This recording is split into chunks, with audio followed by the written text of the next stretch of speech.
అంతఃపురం.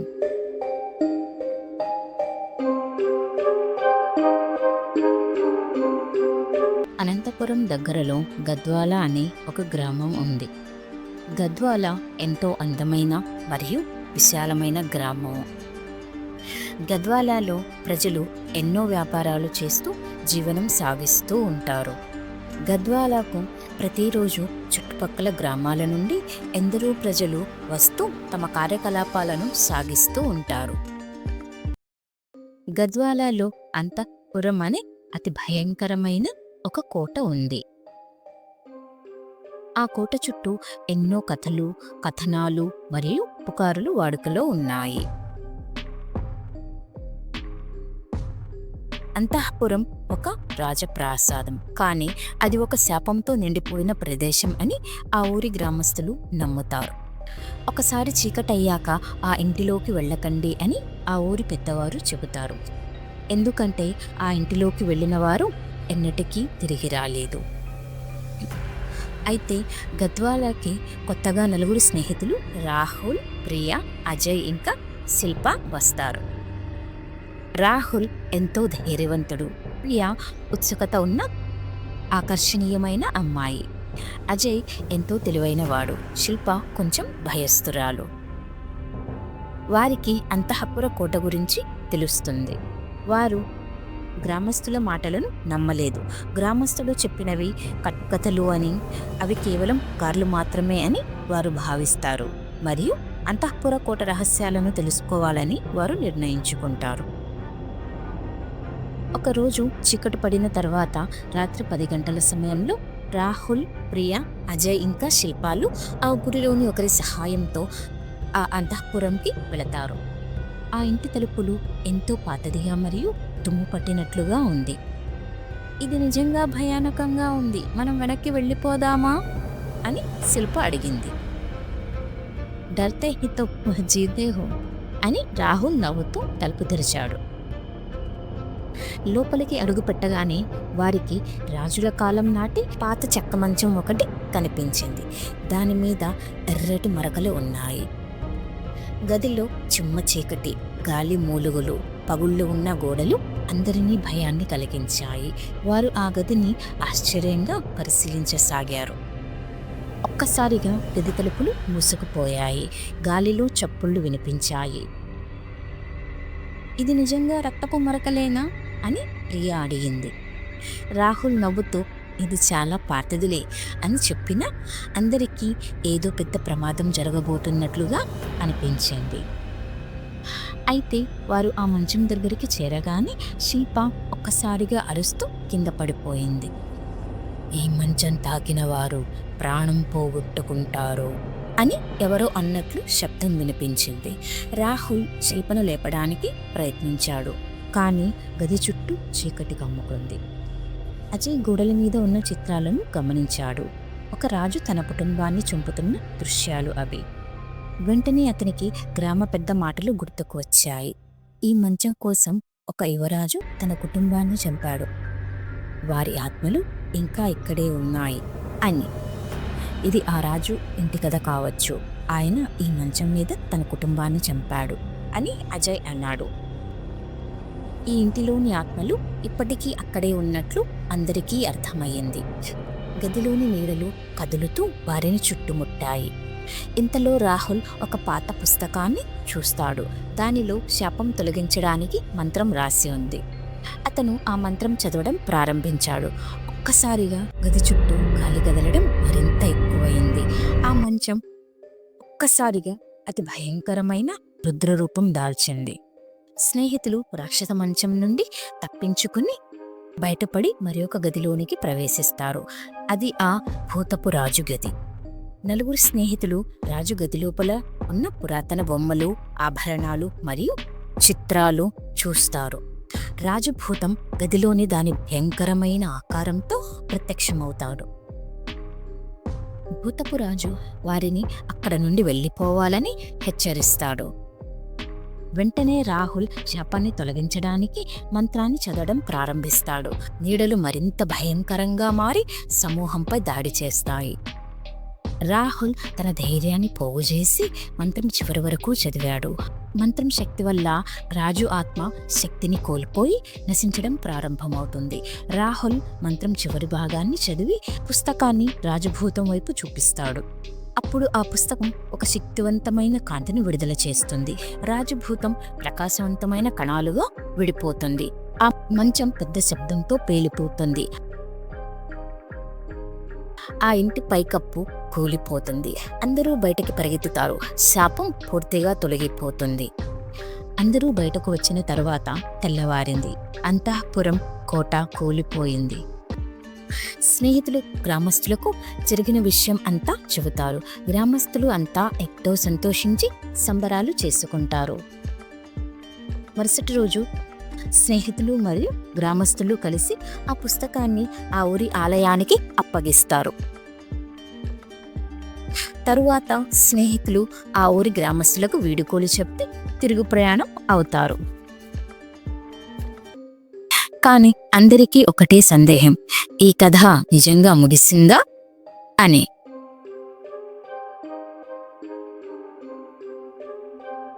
So friends, మీరు చెప్పండి, మీరు ఇలాంటి ఇంటికి వెళ్ళి రహస్యం ఛేదించేందుకు ధైర్యం చేస్తారా?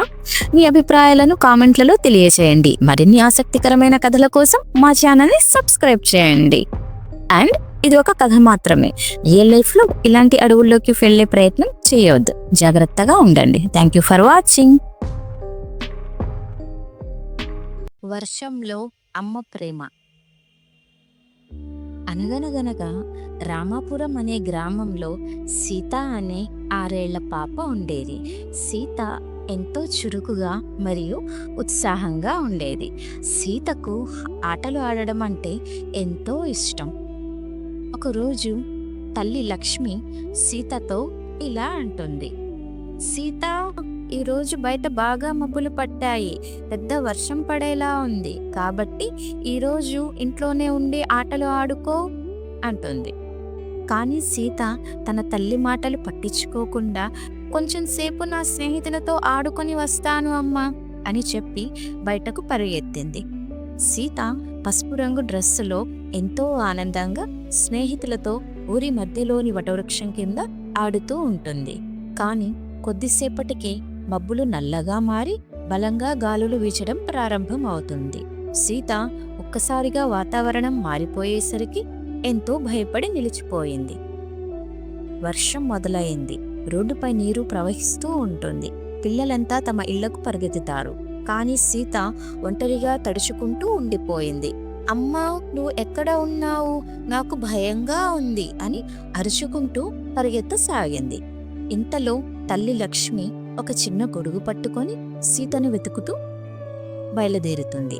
వర్షం తాళలేక తాను నడుస్తూనే సీత, సీత, సీత, సీత అని పిలుస్తుంది. కొద్దిసేపటికి సీత తన తల్లిని చూసి ఆనందంతో అమ్మా అని పరిగెత్తి ఆమె కౌగిలిలో పడింది. తల్లి కూడా ప్రేమగా తడుముతూ, సీత, భయపడకమ్మా, నేను వచ్చేసాను కదా అంటోంది. ఇక మీదట నా మాటలు వినకుండా ఇలా బయటకు వెళ్ళకూడదు అంది. అది విన్న సీత, సరే అమ్మా, ఇక మీదట ఎప్పుడూ నీ మాట తప్పను అని అంటోంది. తల్లి కూతురు ఒకరినొకరు కౌగిలించుకొని ఇంటికి వెళతారు. లక్ష్మి వర్షంలో తడిసిన సీత తలను నిమ్మగా తుడిచింది. సో పిల్లలు, మనం ఎల్లప్పుడూ తల్లిదండ్రుల మాటను వినడం మనకు ఎప్పుడూ మంచే చేస్తుంది. కోపం వచ్చిన కోతులు.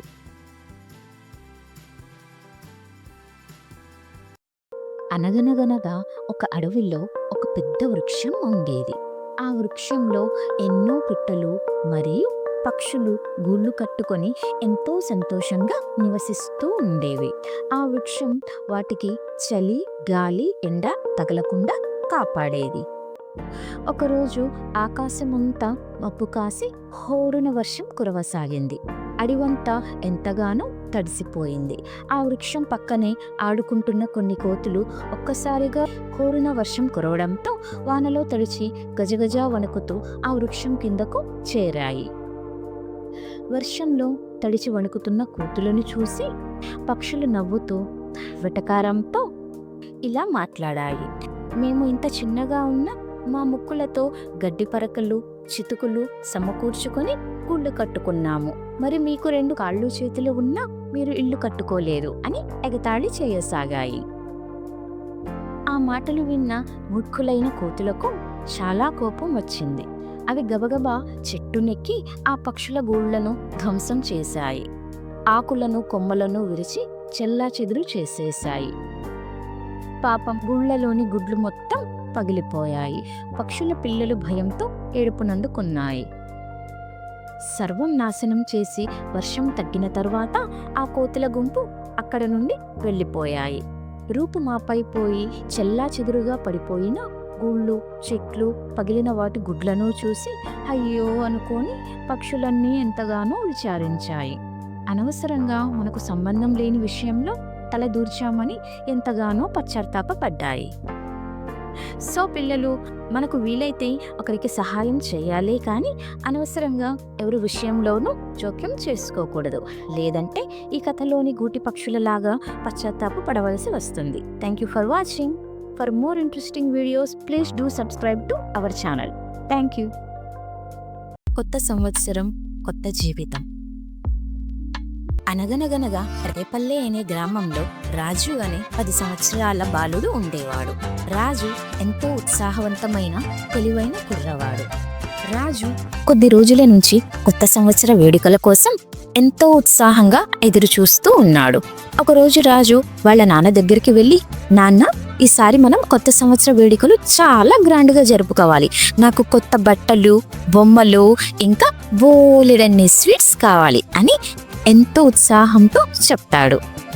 అప్పుడు అతని తండ్రి కొడుకు ఉత్సాహాన్ని చూసి నవ్వుతూ, సరే బాబు, నిన్ను మార్కెట్కు తీసుకువెళతాను, నీకు నచ్చింది కొనుక్కుందువు కానీ అని అంటాడు. తండ్రి కొడుకులిద్దరూ మార్కెట్కు వెళ్తారు. మార్కెట్లో ఎక్కడ చూసినా రంగురంగుల అలంకరణలు, రుచికరమైన వాసనలు, ఎటు చూసిన జనాలు మరియు వారి సందడి కనిపించాయి. రాజు ఒక బొమ్మల షాప్ దగ్గర ఆగి, నాన్న, ఆ బొమ్మ చూడండి, అది నాకు కావాలి అని ఉత్సాహంగా అన్నాడు. తండ్రి సరే అని షాప్ వైపుకు నడిచాడు. ఇంతలో రాజుకి ఒక చిన్న శబ్దం వినిపించింది. అన్న, బాగా ఆకలిగా ఉంది, అన్నం కావాలి అని రాజు వయసు ఉన్న ఒక చిన్న పిల్లవాడు రాజు వైపు దీనంగా చూస్తూ అడుగుతాడు. రాజు వెనక్కి తిరిగి చూడగానే ఒక చిన్న కుర్రవాడు పాత బట్టలతో ఆకలితో తన వైపు జాలిగా చూస్తున్నాడు. అతని పక్కన మరికొంతమంది పేదవాళ్ళు భిక్షం కోసం ఎదురు చూస్తూ ఉన్నారు. రాజు గుండె కరిగిపోయింది. వెంటనే రాజు అతని తండ్రితో, నాన్న, వీరు ఎందుకు భిక్షం అడుగుతున్నారు? వీరికి ఇల్లు లేదా, తిండి గట్రా ఉండవా అని ప్రశ్నించాడు. రాజు తండ్రి చింతిస్తూ, కొందరి జీవితం చాలా కఠినంగా ఉంటుంది, వాళ్ళు ఒక్క పూట భోజనం కూడా తినలేరు అని చెప్తాడు. రాజు ఆ మాటలు విన్న కొంతసేపు ఆలోచించి, నాన్న, నాకు కొత్త బట్టలు, బొమ్మలు వద్దు, ఆ డబ్బుతో వీరికి సహాయం చేద్దాం అని అన్నాడు. రాజు మాటలు విన్న అతని తండ్రి ఎంతో సంతోషించి మరియు గర్వించి పేదవాళ్లకు సహాయం చేయాలని నిర్ణయించుకుంటారు. వారు బట్టలు, తిండి పదార్థాలు మరియు తీపి వంటకాలను కొనుగోలు చేసి ఆ పేదవాళ్లకు పంచారు. పేద పిల్లలు, వృద్ధులు ఎంతో సంతోషంగా నవ్వారు. కానీ రాజుకు మాత్రం ఇంకా అసంతృప్తిగానే అనిపించింది. అతను ఆ విషయాన్ని మర్చిపోలేకపోయాడు. ఆ సందర్భం అతని మనసుని ఎంతగానో కలిచివేసింది. ఆ బీదవారి పరిస్థితి గురించి ఎంతగానో ఆలోచించాడు. రాజు వాళ్ళ నాన్న దగ్గరకు వెళ్ళి, నాన్న, మనం చేసిన సహాయం సరిపోదు, ఈ రోజు మాత్రమే కాదు, వీరి జీవితాలు మొత్తంగా మారాలి, భిక్ష అడగకుండా వీరు పనిచేసి తినాలి అని అన్నాడు. రాజు తండ్రి ఆశ్చర్యంగా, అది ఎలా సాధ్యం బాబు అని అడిగాడు. మన దగ్గర అంత ధనం లేదు అని అంటాడు. వెంటనే రాజు తనకొచ్చిన ఆలోచనను తండ్రి ముందు పెడతాడు. నాన్న, మనం ఒక చిన్న హోటల్ ప్రారంభిద్దాం, అందులో వీరందరికీ పని కల్పిద్దాం, వారు పనిచేసి డబ్బు సంపాదించగలరు అని ఉత్సాహంగా చెప్పాడు. కొన్ని వారాల తర్వాత రాజు అతని తండ్రి సహాయంతో ఒక చిన్న హోటల్ ప్రారంభించాడు.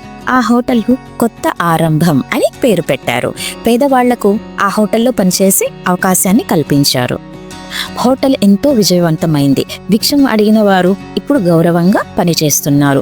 వారు సంపాదించిన డబ్బుతో తిండి, బట్టలు కొనుగోలు చేసి తమ పిల్లలను స్కూల్కు పంపించగలుగుతున్నారు. రాజు చేసిన ఈ మంచి పని ఆ గ్రామంలో ఎందరికో స్ఫూర్తిని ఇచ్చింది. పేదవాళ్ల జీవితాలు మారి గౌరవంగా జీవించడం ప్రారంభమైంది. రాజు తన చిన్న వయసులోనే గొప్ప మార్పుని తీసుకొచ్చి అందరి ప్రశంసలు అందుకున్నాడు. సో ఫ్రెండ్స్, కొత్త సంవత్సరం అనేది ఒక పండుగ కాదు, ఇది కొత్త జీవితాన్ని సరికొత్తగా ప్రారంభించే ఒక అవకాశం. New year is not just the beginning of the year, it should be new beginning of the new life. It should be better than our past. Everyone deserves a better life. So please be part of my new life journey by subscribing our channel for more interesting videos. And అందరికీ నూతన సంవత్సర శుభాకాంక్షలు. Wish you a very happy new year. Thank you.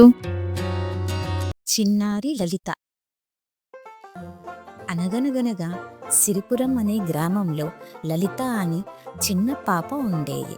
లలిత ఎంతో చురుకైనది మరియు అందంగా ఉండేది. లలిత ప్రతిరోజు వాళ్ళ అమ్మకు ఎన్నో కబుర్లు చెప్పేది. ఒకరోజు లలిత తన తల్లితో ఇంట్లో కబుర్లు చెప్పుకుంటూ ఉండగా తల్లి లలితతో ఇలా అంటుంది, లలిత, నీ స్నేహితులతో ఆడుకొని త్వరగా ఇంటికి వచ్చాయి అని. లలిత అమ్మతో సరే అని చెప్పి బయటకు పరిగెత్తింది. లలిత పసుపు రంగు డ్రెస్సులో ఎంతో ఆనందంగా స్నేహితులతో వటవృక్షం కింద ఆడుకుంటూ ఉంటుంది. కొద్దిసేపటికి మబ్బులు నల్లగా మారి బలంగా గాలులు వీచడం ప్రారంభమవుతుంది. లలిత ఎక్కడికి పోవాలో అర్థం కాక అక్కడే నిలుచునిపోతుంది. వర్షం మొదలైంది. రోడ్డు మీద నీరు ప్రవహిస్తూ ఉంటుంది. పిల్లలంతా తమ ఇళ్లకు పరిగెత్తుతారు. కానీ లలిత మాత్రం ఒంటరిగా తడుచుకుంటూ ఉండిపోయింది. అమ్మా, నువ్వు ఎక్కడ ఉన్నావు? నాకు భయంగా ఉంది అని అరుస్తుంది. ఇది గమనించిన లలిత తల్లి ఒక చిన్న కొడికి పట్టుకొని ఈ రోడ్డుపై లలితను వెతుకుతూ బయలుదేరుతుంది. వర్షంలో తాను తడుస్తూనే లలిత, లలిత అని పిలుస్తుంది. కొద్దిసేపటికి లలిత తన తల్లిని చూసి ఆనందంతో అమ్మా అంటూ పరిగెత్తి ఆమె కౌగిలిలో పడింది. తల్లి కూడా ప్రేమగా లలితని తడుముతూ, లలిత, భయపడకు బంగారం, నేను వచ్చేసాను కదా, నువ్వు సురక్షితంగా ఉన్నావు అని అంటుంది. తల్లి లలితతో, పరిస్థితులు ఎప్పుడైనా మనకు ప్రతికూలంగా మారవచ్చు, మనం అన్నిటికీ సిద్ధంగా ఉండాలి అని లలితకు ధైర్యం చెప్తుంది. అది విన్న లలిత అలాగే అమ్మా అంటూ అమ్మకు ఎన్నో ముద్దులు పెడుతోంది. తల్లి కూతురు ఒకరినొకరు కౌగిలించుకుని ఇంటికి వెళతారు. ఇంకా ఎన్నో కబుర్లు చెప్పుకుంటారు. సో ఫ్రెండ్స్, పరిస్థితులు ఎంత ప్రతికూలంగా మారినా మనం ఎల్లప్పుడూ ధైర్యంగా వాటిని ఎదుర్కోవాలి. మరిన్ని ఆసక్తికరమైన కథల కోసం మా ఛానల్ని సబ్స్క్రైబ్ చేయండి. Thank you for watching.